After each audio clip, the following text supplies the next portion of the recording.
Rubber বোর্ডের উদ্যোগে আগরতলা প্রজ্ঞা ভবনে অনুষ্ঠিত হয়েছে রাবার চাষী সম্মেলন। রাজ্যের ৮টি জেলা থেকে ২৫০ জন রাবার চাষীকে নিয়ে এই রাবার চাষী সম্মেলন অনুষ্ঠিত হয়েছে।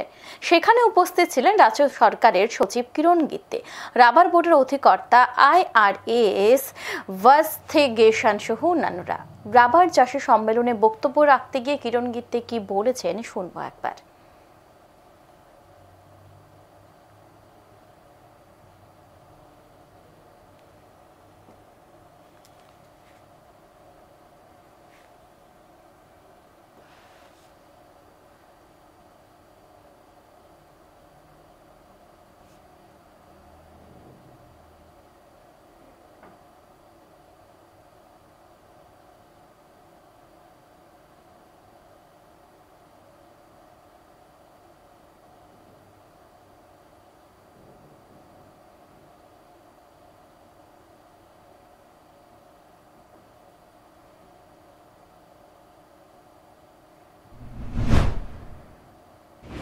যে টার্গেট দিয়েছে রাবার বোর্ড, নর্থ ইস্ট মধ্যেই প্রচুর আরো পোটেনশিয়াল রয়েছে।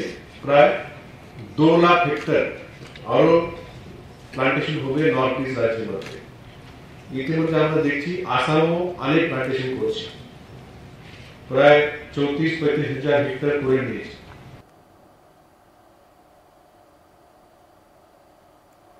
দক্ষিণ জেলার শান্তির বাজারে দ্বিতীয় রাবার পার্ক করা হবে বলে জানিয়েছেন এবং তিনি তার পাশাপাশি ত্রিপুরা রাজ্যের মুখ্যমন্ত্রী রাবার মিশন চালু করা হয়েছে বলেও তিনি জানিয়েছেন। এখন সময় বিরতির সঙ্গে থাকুন।